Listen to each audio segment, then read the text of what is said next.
Assalamualaikum warahmatullahi wabarakatuh. Alhamdulillah nahmaduhu wa nasta'inuhu wa nastahdihi wa na'udzu billahi min syururi anfusina wa min sayyiati a'malina.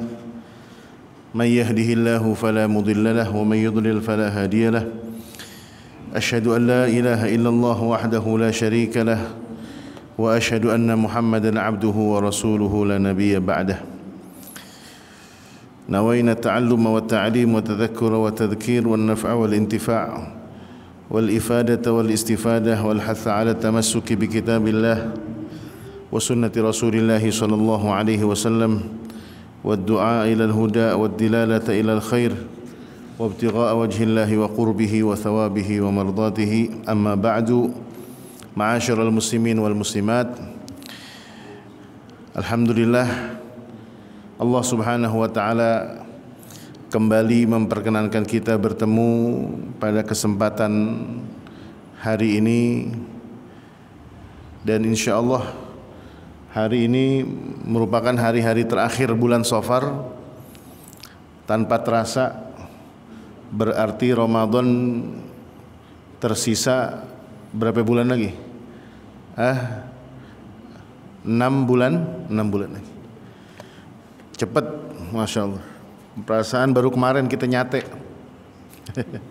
Baru kemarin kita Bapak juga kemarin baru pulang haji, tapi udah mau datang Ramadan lagi.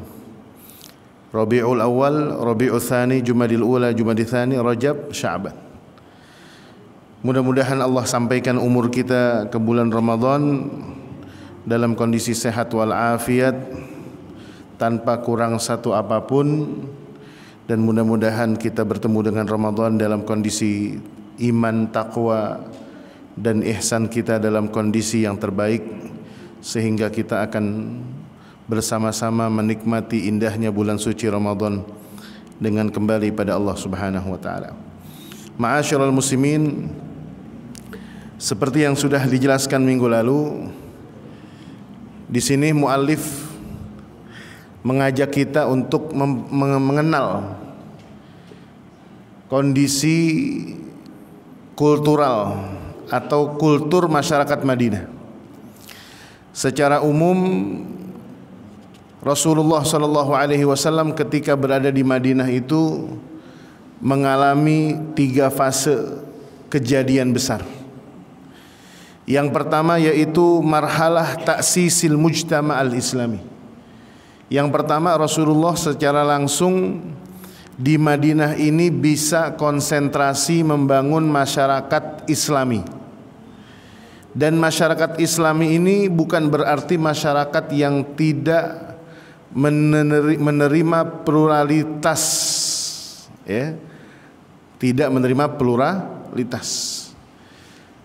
Disepakati oleh para ulama bahwasanya ketika Rasulullah sallallahu alaihi wasallam masuk ke kota Madinah yang saat itu masih bernama dengan kota Yathrib, di situ masih ada bangsa Yahudi.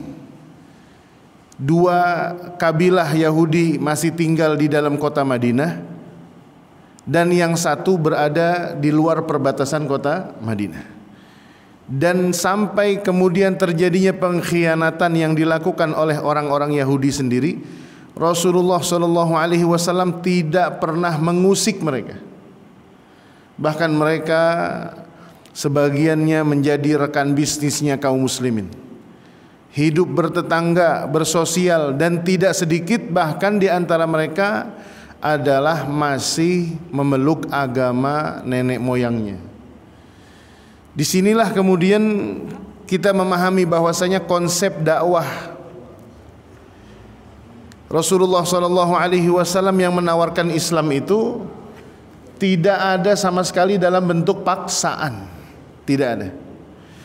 Kalau Rasulullah sallallahu alaihi wasallam sering dikaitkan dengan kekerasan, bahkan pernah ada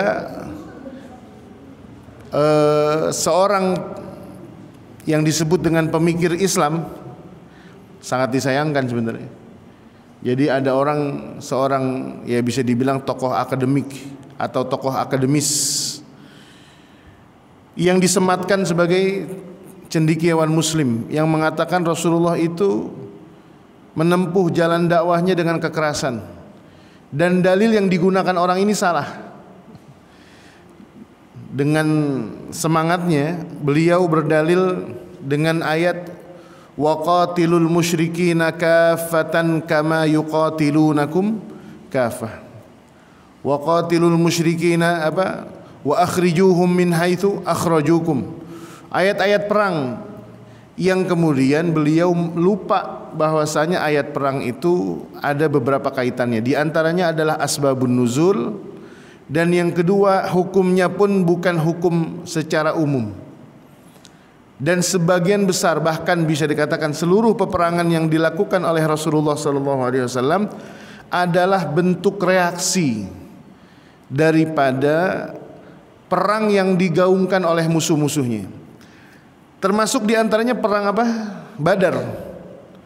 Ketika pecahnya perang Badar, ini perang terbesar pertama di dalam sejarah Islam ketika Rasulullah nanti berada di Madinah.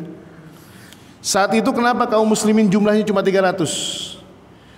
Karena saat itu kaum muslimin memang tidak ada sedikit pun rencana bahkan terpikir untuk perang.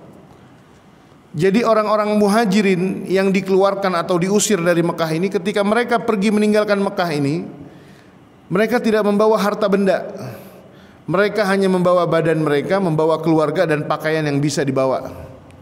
Selebihnya harta benda mereka dirampas, direbut, dikuasai oleh orang-orang kafir Quraisy.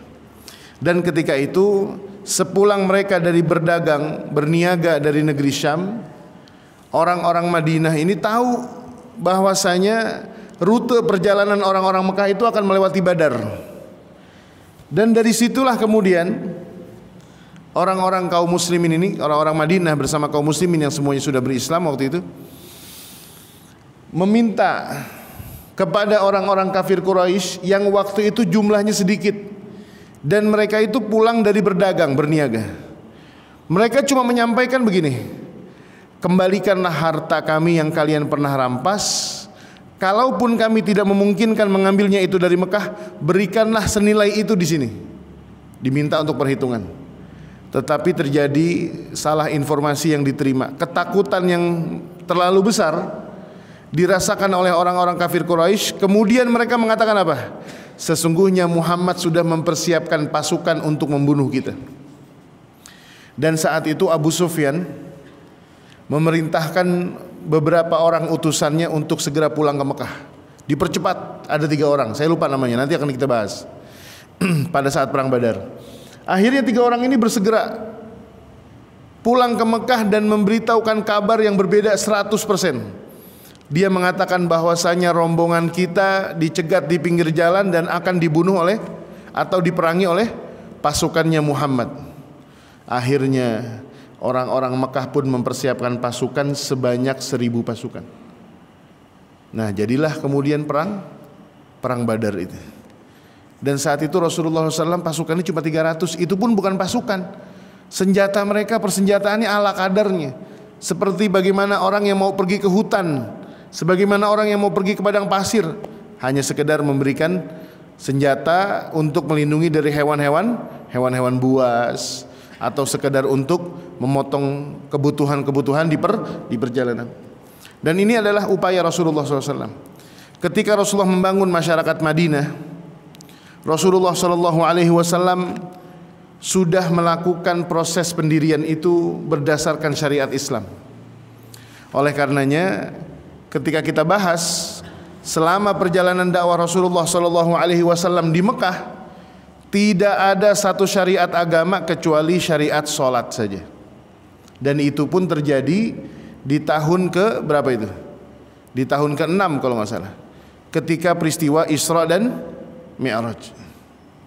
Selama 11 tahun bahkan 13 tahun di Madinah tidak ada syariat yang Allah bebankan kepada umat Muhammad saat itu kecuali sholat.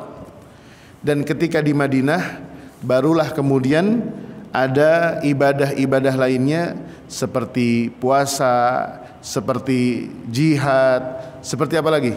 Seperti zakat. Dan inilah baru kemudian timbul di Madinah. Kenapa? Nanti kita akan bahas alasannya. Dan ini yang pertama, fase yang dialami oleh Rasulullah adalah fase di mana beliau membangun sebuah masyarakat madani, yang di mana di saat itu orang-orang muhajirin, seperti yang sudah saya sampaikan di minggu yang lalu, orang muhajirin ini dalam kondisi lemah ekonominya. Kenapa? Karena itu tadi, mereka meninggalkan kampung halaman, tidak membawa perbekalan apapun. Orang-orang Ansor yang kemudian diabadikan di dalam Al-Quran, walladzina yu'thiruna ala anfusihim walau kana bihim khasasah. Kemudian Allah hadirkan sosok manusia-manusia mulia dari masyarakat Madinah, di mana mereka mendahulukan urusan saudaranya dari Mekah yang disebut dengan orang muhajirin, walau kana bihim khasasah, padahal mereka sendiri sedang ada dalam kondisi yang butuh juga sama. Yu'thiruna ala anfusihim walau kana bihim khasasah. Tetapi bersamaan dengan itu orang-orang Ansor mendapatkan ilham dari Allah Subhanahu wa taala ketika mereka berdoa dengan doa Rabbana ighfir lana wa li ikhwanina alladzina sabaquna bil iman wa la taj'al fi qulubina ghillan lil ladzina amanu Rabbana innaka raufur rahim. Ini doanya orang Madinah. Bayangkan Pak, orang Madinah segitu besarnya dia punya jasa, tetapi mereka menyadari bahwasanya tidak ada orang yang lebih tinggi derajatnya daripada orang muhajirin. Kalau kita putar kembali kaset pelajaran kita nih, ya kan? Orang muhajirin luar biasa perjuangannya. 13 tahun membersamai dakwah Rasulullah. Ada yang sudah meninggal, syahid di jalan Allah. Ada yang selamat. Faminhum man qadha nahbahu wa minhum man yantadhir. Ada yang sudah selesai. Sahabat Bilal bin Rabah disiksa di Madinah. Tetapi beliau hanya mempertahankan kalimat tauhid ahad, ahad, ahad. Dan ini adalah fadilah, keutamaan orang Madinah yang tidak bisa didapatkan oleh orang Ansor. Yang kedua, fasenya orang Madinah yaitu marhalah as-sulhu ma'al aduwil akbar. Dari mulai di titik inilah, ketika Rasulullah SAW di Madinah, nanti beliau akan mengalami dua kejadian. Kalau di dalam ilmu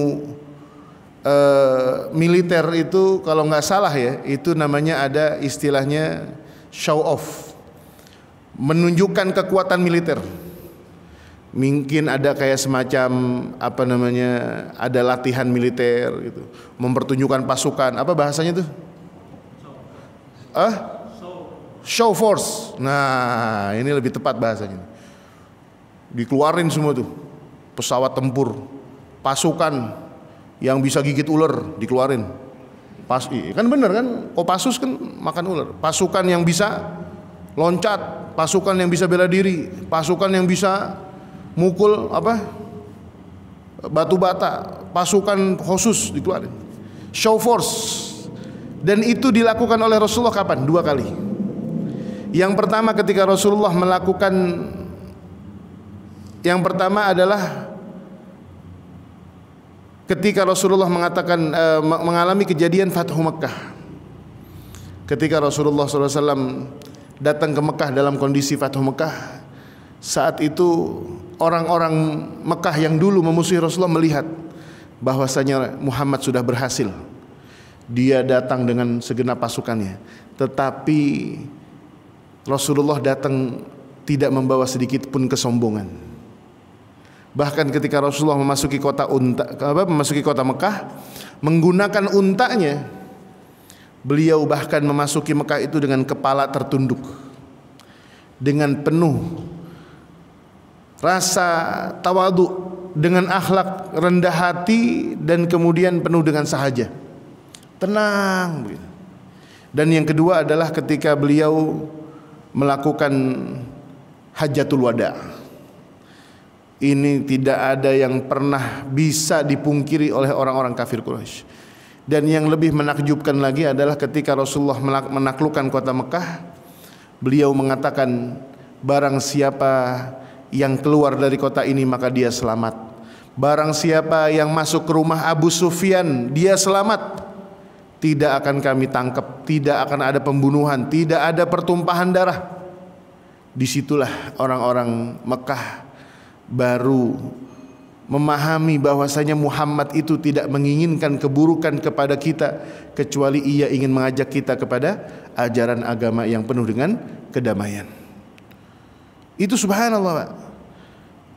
Jadi ketika Rasulullah SAW di Madinah selama 11 tahun kurang lebih 10 tahun sempurna, tahun ke-11 beliau wafat. Beliau membangun pasukan, beliau membangun militer, beliau membangun pendidikan.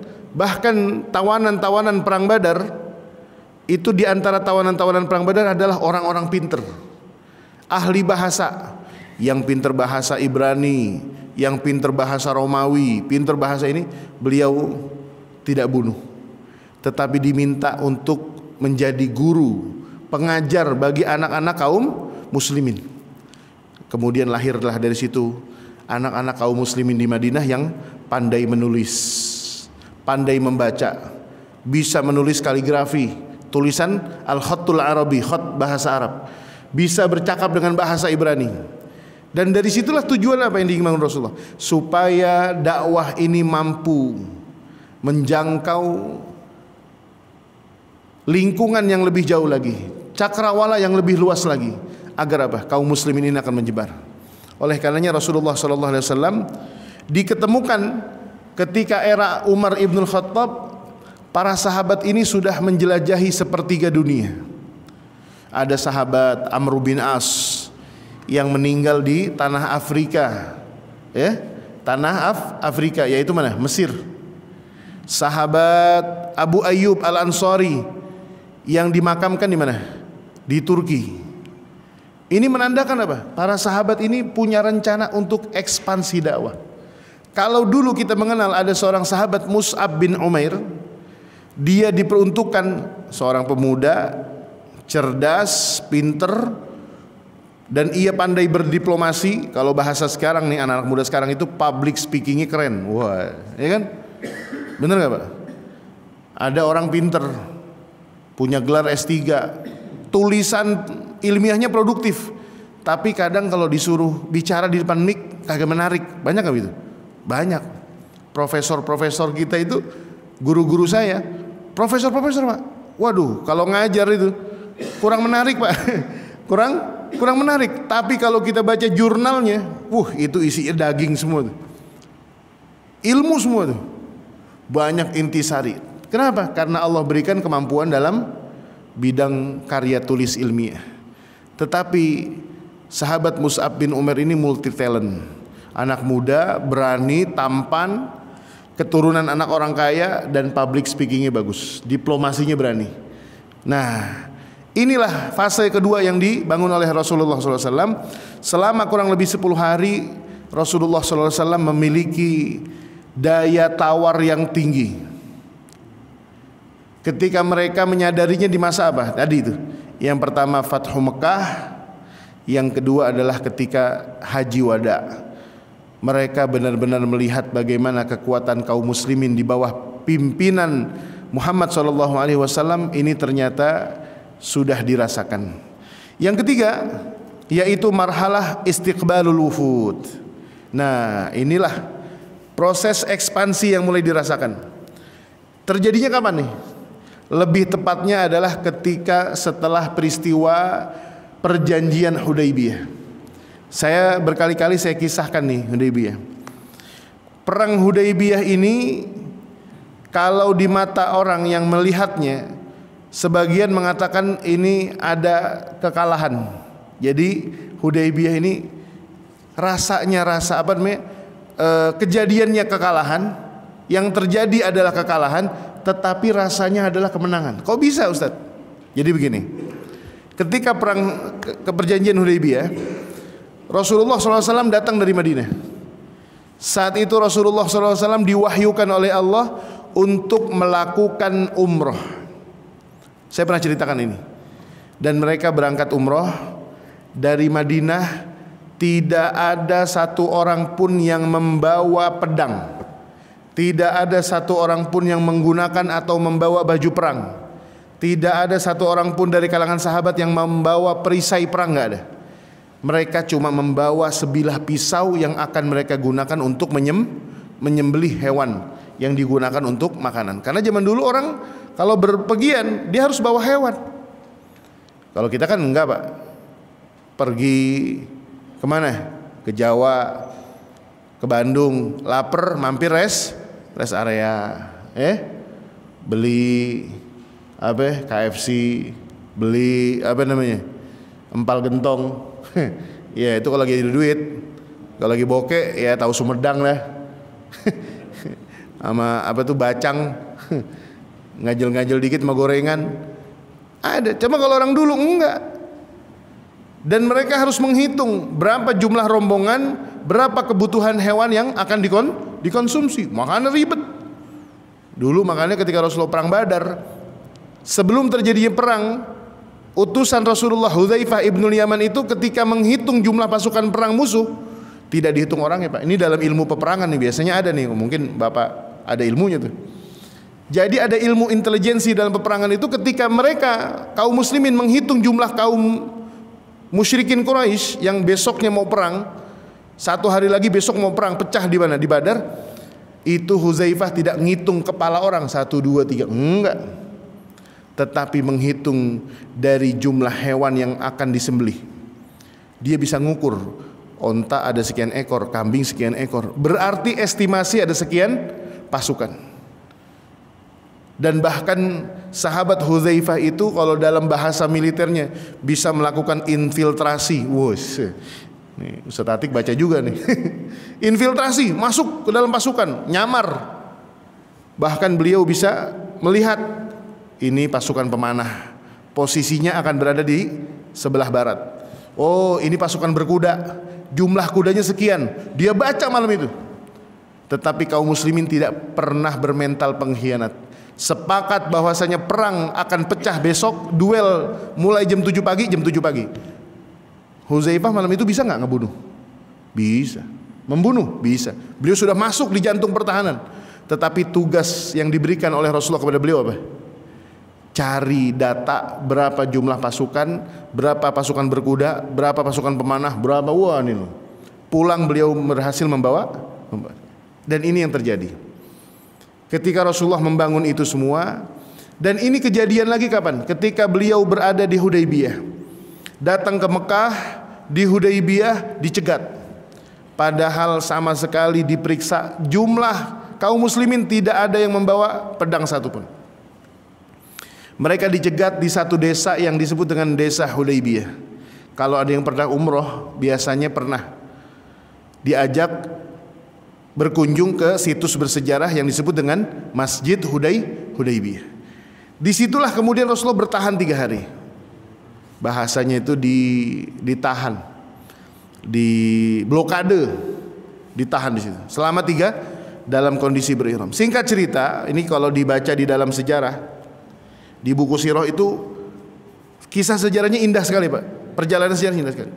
Tetapi yang cukup menarik bagi saya adalah ketika Rasulullah saat itu pada akhirnya membatalkan ihramnya.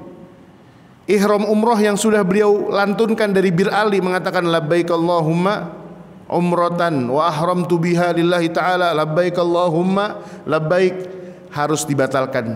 Beliau mencukur rambutnya, memotong hewan damnya sebagai bentuk pelanggaran ihram, dan beliau menanggalkan pakaiannya dan menggunakan pakaian biasa dan kembali. Dan itu setelah melakukan perundingan yang dimana Rasulullah ditahan di situ selama 3 hari. Dan perundingan itu, nah ini nih yang saya katakan, sekilas seperti kekalahan, tetapi rasanya rasa menang. Kayak Persija lawan MU.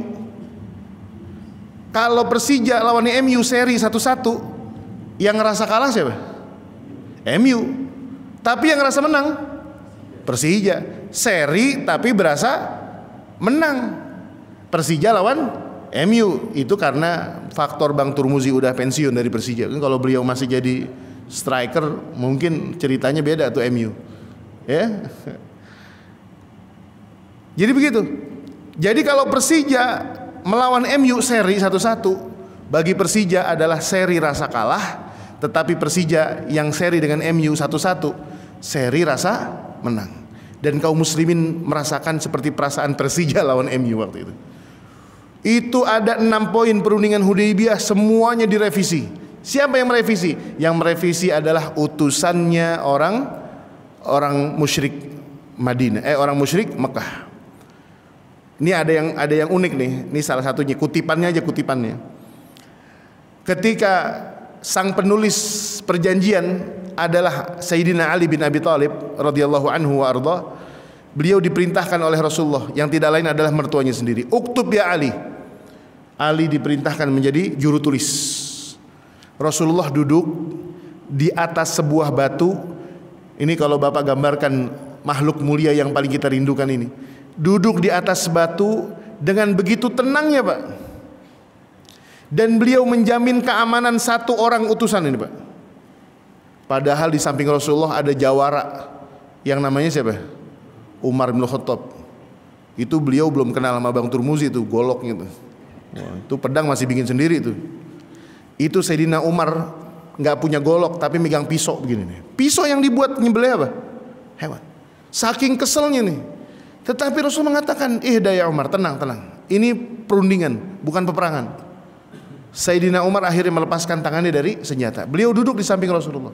Sayyidina Ali di sebelah kanan menulis. Di depan beliau ini ada satu orang, utusan dari Makkah yang ditugaskan untuk apa? Memberikan perundingan, bergaining. Tetap gak bisa masuk Mekah, tetapi ada perundingan. Dan silakan dibaca di Google atau di buku-buku sejarah Islam, apa perundingan Hudaybiyah itu. Kalau kita baca, Pak, seakan-akan kaum muslimin itu dilemahkan, seakan-akan kaum muslimin itu dimarginalkan, dikriminalisasi. Pokoknya gak ada pilihan. Bahkan ada satu tulisan di poin nomor berapa saya lupa. Waktu itu, hadza Muhammadun Rasulullah. Kata Rasulullah nih yang mengejakan kata-kata itu.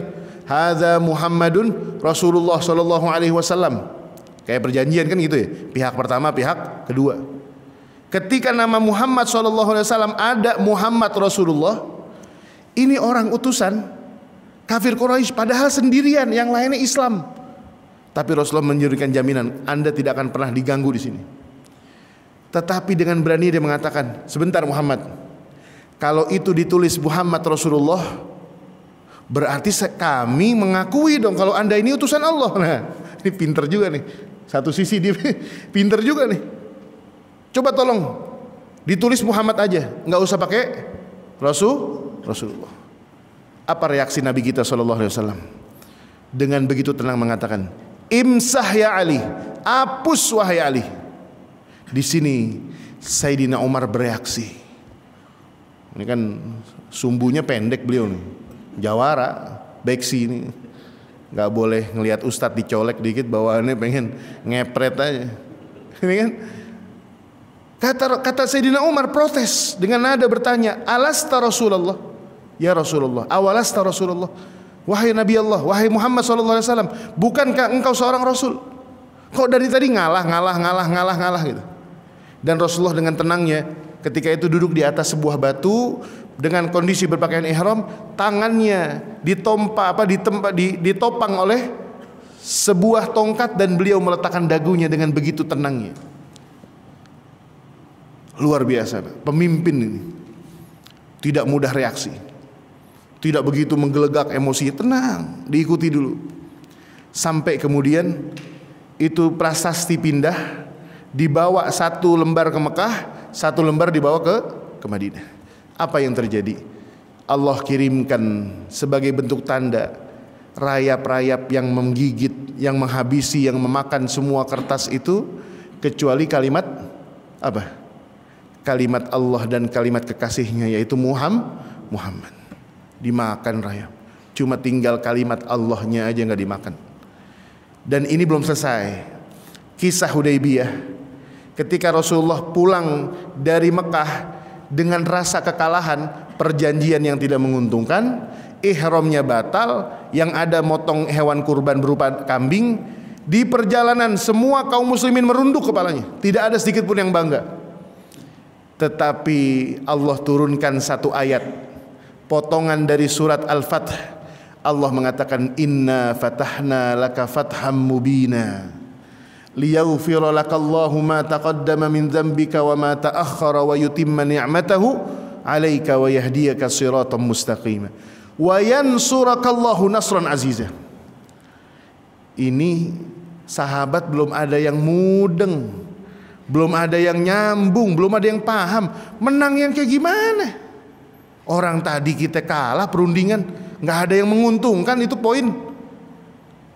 Rasulullah air matanya menangis ketika turun wahyu di perjalanan dari Makkah menuju pulang ke Madinah. Inna fatahna laka fatham mubina, dan bentuk kalimatnya fa'i fi'il madhi. Apa tuh kalau bahasa Inggrisnya? Past tense, sudah lalu. Inna fatahna, pasti akan kami bukakan untukmu. Dan Allah mengatakan inna fatahna laka, wahai Muhammad, untukmu fatham mubina. Tetapi kemenangan itu ketika kita berkuasa bukan untuk gaya-gayaan hidup. Ini pesan buat para calon anggota dewan yang udah berebutan kursi dari zaman sekarang, padahal pemilu masih sisa 5 bulan lagi. Anggota dewan 5 bulan aja belagu banget. Ya 5 tahun jadi jabatan anggota 5 tahun doang, belagunya minta ampun. Dulu belum jadi caleg, ketemu masyarakat gampang banget. Udah jadi alek susah, Pak. Susah. Pagernya makin tinggi, nomor handphone ganti. Padahal wakil kan di mana-mana yang namanya wakil kan ya biasanya hormat sama yang diwakilin, Pak. Lurah, wakil lurah, kepala sekolah, wakil. Lagi kan kita yang diwakilin, Pak. Dia wakil. Ini kembali nih kepada kisah ini. Rasulullah tidak bertujuan, tapi Rasulullah diingatkan liyaghfira lakallah. Inna fatahna laka fatham mubina liyaghfira lakallah. Tujuannya adalah engkau agar mencapai derajat ampunan dari Allah Subhanahu wa taala. Liyaghfira lakallahu ma taqaddama min dhanbika wa ma ta'akhkhara wa yutimma ni'matahu 'alaika wa yahdiyaka siratan mustaqima. Semakin berada tinggi di puncak, Rasulullah semakin berinabah kepada Allah Subhanahu wa taala. Makin dekat, makin tahu bahwasanya ini adalah nikmat dari Allah. Dan di ujungnya kalimat wa yansurakallahu nasran aziza. Dan engkau akan ditolong dengan pertolongan yang sangat kuat. Dan ini poin yang ketiga, fase yang ketiga. Apa? Dikatakan oleh mu'alif marhalah istiqbalul wufud. Ketika perang Hudaybiyah atau perjanjian Hudaybiyah itu berasa kekalahan, ternyata ketika peristiwa yang tersebar di Mekah, ada prasasti yang dibuat oleh Muhammad dimakan rayap. Cuma kalimat Allah dan Muhammad yang tidak dimakan. Tersebar berita, Pak. Kemana? Ke seantero jazirah Arab. Tahun berikutnya Madinah sibuk. Tahun berikutnya Madinah penuh. Tahun berikutnya Madinah ramai dengan tamu. Siapa mereka? Mereka adalah orang-orang Arab yang mulai mendengar tentang Muhammad SAW. Ini agama bukan main-main. Akhirnya di Madinah itu sampai ngantri. Ini dari suku mana? Dari sini. Datang ketemu Rasulullah, diajak untuk masuk ke dalam Islam. Itulah cikal bakal bagaimana perjuangan dakwah di Madinah. Oleh karenanya ketika terjadinya haji wada, ribuan orang hadir di situ. Rasulullah SAW ketika turun ayat idza jaa nasrullahi wal fath wa ra'aitan nasa yadkhuluna fi dinillahi afwaja. Ketika kita menjadi pemenang di dalam dakwah, kita tidak diminta untuk mengangkat dagu kita. Ketika kita mendapatkan maslahat untuk membimbing masyarakat, Anda dipilih sebagai anggota dewan, Anda dipilih sebagai pejabat oleh rakyat, Anda dipilih. Jangan pernah mengangkat dagu Anda di depan rakyat. Tetapi Allah mengatakan, idza jaa nasrullahi wal fath wa ra'aitan nasa yadkhuluna fi dinillahi afwaja. Tetapi Allah mengatakan fasabbih bihamdi rabbika. Kembalikan kejayaan itu hanya kepada Allah. Fasabbih bihamdi rabbika wastaghfirhu. Minta ampunlah engkau kepada siapa? Kepada Allah. Innahu kana tawwaba. Ini ayat ketika turun, orang pertama yang nangis adalah siapa? Muhammad SAW.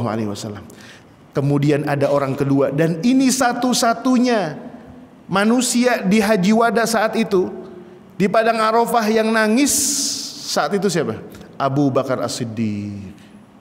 Ketika mendengar ayat idza jaa nasrullahi wal fath wa ra'aitan nasa yadkhuluna fi dinillahi afwaja fasabbih bihamdi rabbika wastaghfirhu innahu kana tawwaba. Sayyidina Abu Bakar As-Siddiq nangis dahsyatnya luar biasa. Nangis sesendu. Dengan begitu dahsyatnya menangis. Dan ditanya oleh sahabat Umar bin Khattab yang saat itu berada di sampingnya, "Wahai Abu Bakar, kenapa engkau menangis dengan begitu dahsyatnya?" Ini Abu Bakar punya keistimewaan, Pak, radhiyallahu anhu. Karena dekat dengan Rasulullah, pasti tahu karakter Rasulullah tahu. Kita sebagai seorang ayah, ketika anak kita nangis, kita tahu ini nangis pura-pura apa nangis beneran, kan gitu. Betul nggak? Bapak-bapak nih punya anak kan tahu nih, ini anak lagi nangis pura-pura apa nangis beneran nih. Ini nangis demam apa nangis sakit apa nangis kejepit, kita tahu gitu. Orang tua tahu karakternya, kekasih akan tahu kekasihnya. Dan Rasulullah SAW yang saat itu sudah hidup puluhan tahun bersama Abu Bakar As-Siddiq, ketika turun ayat itu Abu Bakar As-Siddiq merasakan dengan hatinya, idza jaa nasrullahi wal fath. Wahai Umar, bukankah kemenangan sudah diberikan oleh Allah kepada Rasul kita? Sudah, kata Umar. Wa ra'aitan nasa yadkhuluna fi dinillahi afwaja. Tidakkah engkau melihat jutaan manusia saat ini? Ribuan waktu itu, bukan jutaan, maaf. Bukankah engkau melihat, tidakkah engkau melihat ini? Bala, ribuan manusia sudah berada. Dan ini adalah orang yang tidak pernah dulu beriman kepada Muhammad SAW. Sekarang Rasulullah sudah dikelilingi ribuan orang. Wa ra'aitan nasa yadkhuluna fi dinillahi afwaja fasabbih bihamdi rabbika wastaghfirhu innahu kana tawwaba. Dan tidaklah ada seorang nabi yang diperintahkan untuk beristighfar kecuali sudah dekat masanya datang dia untuk kembali kepada Rabb-nya. Dan ini adalah peristiwa terbesar terakhir. Dan kemudian tahun depannya setelah Haji Wada, Rasulullah SAW sudah kembali kepada Allah Subhanahu Wa Taala. Oleh karenanya ketika Rasulullah meninggal, wafat, orang yang paling tegar itu adalah siapa? Abu Bakar As-Siddiq. Beliau sudah memahami, mengira akan adanya masa-masa yang berat itu. Tetapi sahabat Umar bin Khattab radhiyallahu taala anhu, beliau saking takutnya, saking beratnya menerima rasa itu, mengatakan bahwasanya Muhammad itu tidak mati. Bahkan beliau ketika mendengar berita wafatnya Rasulullah, beliau berjalan di kota-kota Madinah, di jalan-jalan kota Madinah sambil mengangkat pedangnya dan mengatakan, barang siapa yang mengatakan Muhammad sudah meninggal, maka pedang ini akan nempel di lehernya. Tetapi tidak ada yang bisa meredam amarah. Ini bukannya Sayyidina Umar mengatakan itu sebagai bentuk bencian, kan? Tetapi karena begitu takutnya kehilangan Rasulullah SAW. Tetapi datanglah Sayyidina Abu Bakar As-Siddiq yang memeluk Umar bin Khattab dan meletakkan tangan mulianya di dada Umar bin Khattab dan membacakan ayat wa ma Muhammadun illa rasul qad khalat min qablihi ar-rusul afa imma ta'au qutilan qalabtum ala aqabikum. Kata Sayyidina Umar, demi Allah, padahal itu ayat di dalam surat Ali Imran saya udah hafal, tetapi seakan-akan itu ayat baru pertama kali saya dengarkan yang keluar dari mulutnya siapa? Abu Bakar As-Siddiq. Diingatkan, wa ma Muhammadun illa rasul. Nabi itu tidak lain, Muhammad tidak lain kecuali seorang rasul. Afa immata, kalaupun dia meninggal, wafat Rasulullah SAW, au qutila, atau dibunuh, apakah kalian akan keluar dan murtad dari agama Allah? In qalabtum ala aqabikum. Dan waktu itu Sayyidina Umar langsung jatuh, lunglai, lemes, dan mengatakan bala ya Aba Bakrin, bala ya Aba Bakrin. Saat itulah kemudian beliau mengatakan innaka mayyitun wa innahum mayyitun. Sesungguhnya engkau wahai Rasulullah SAW akan meninggal dan semua kita akan meninggal. Dan tidak ada orang yang paling tersiksa hari itu kematiannya seperti tersiksanya seorang siapa? Anas bin Malik, seorang pembantu Rasulullah SAW yang beliau mengisahkan, tidak ada hari yang paling gelap dalam kehidupan aku melebihi gelapnya hari di mana Rasulullah SAW meninggal. Bayangkan Pak, kalau kita mengingat-ingat kembali masa-masa pahitnya kehidupan kita, di mana hari itu orang tua kita berpulang ke rahmatullah, dahsyat Pak. Saya alhamdulillah ketika orang tua saya meninggal, waktu itu di Jeddah tahun 2010, ayah saya meninggal, saya tidak bisa menguburkannya karena saya masih di Mekah. Di antara orang yang waktu itu membesarkan hati saya adalah beliau, Ustadz Azhari. Saya waktu itu tinggal di Mekah, begitu dahsyatnya musibah yang turun kepada saya. Orang tua saya meninggal, saya tidak bisa melakukan apa-apa. Saya hanya pergi ke Masjidil Haram, saya melakukan ibadah tawaf, sholat, luar biasa, air mata tidak bisa tertahan. Dan ini sahabat Umar ibn Khattab radhiyallahu taala anhu, sahabat Anas bin Malik, sahabat Abu Bakar As-Siddiq, bahkan keluarga Rasulullah SAW. Ketika membayangkan hari itu, Sayyidina Anas bin Malik mengatakan, tidak ada matahari yang lebih kelam daripada matahari saat aku mendengar berita wafatnya Rasulullah SAW. Bahkan Sayyidah Fatimah, putri Rasulullah SAW, mengatakan, ya wa abatah wa karbatah. Beliau berteriak di samping jenazah Rasulullah SAW, mengatakan, sungguh malangnya nasibku, sungguh malangnya nasibku. Kenapa? Karena itu adalah gambaran kesedihan yang dialami oleh para sahabat Rasulullah SAW. Dan insya Allah pekan yang akan datang, ini saya nggak jadi lagi, nggak sempat lagi. Insya Allah minggu yang akan datang kita akan langsung membahas tentang 3 unsur masyarakat yang tinggal di Madinah. Dan ini mayoritas. Yang pertama kaum muslimin, yang kedua adalah orang-orang musyrikin, dan ini jumlahnya sedikit, dan yang terakhir Yahudi. Dan seperti yang saya janjikan di minggu lalu, apa saja peran-peran Yahudi, dan ini cukup menarik sekali kita kaji dan kita sampaikan. Mudah-mudahan bisa menjadi pelajaran bagi kita untuk di kemudian hari. Wallahu a'lam bishawab. Mudah-mudahan Allah Subhanahu wa taala pertemukan kita di minggu yang akan datang dalam kondisi sehat wal afiat. Keluarga kita dijadikan keluarga yang sakinah, mawaddah warahmah. Putra-putri kita dijadikan keturunan yang saleh dan salihah. Lebih kurangnya mohon maaf. Wallahul hadi ila sawa'is sabil. Allahumma anfa'na bima 'allamtana wa 'allimna ma yanfa'una wa zidna ilman bi rahmatika ya arhamar rahimin. Allahumma hdina bihudak waj'alna mimman yusari'u fi ridhak wa la tuwallina waliyan siwak wa la taj'alna mimman khalafa amraka wa 'asak. Hasbunallahu wa ni'mal wakil, ni'mal maula wa ni'man nasir. Wa sallallahu ala nabiyyina Muhammadin wa ala alihi wa sahbihi wa sallim. Subhana rabbika rabbil izzati amma yasifun wa salamun ala al mursalin walhamdulillahi rabbil alamin. Lebih kurangnya mohon maaf. Assalamualaikum warahmatullahi wabarakatuh.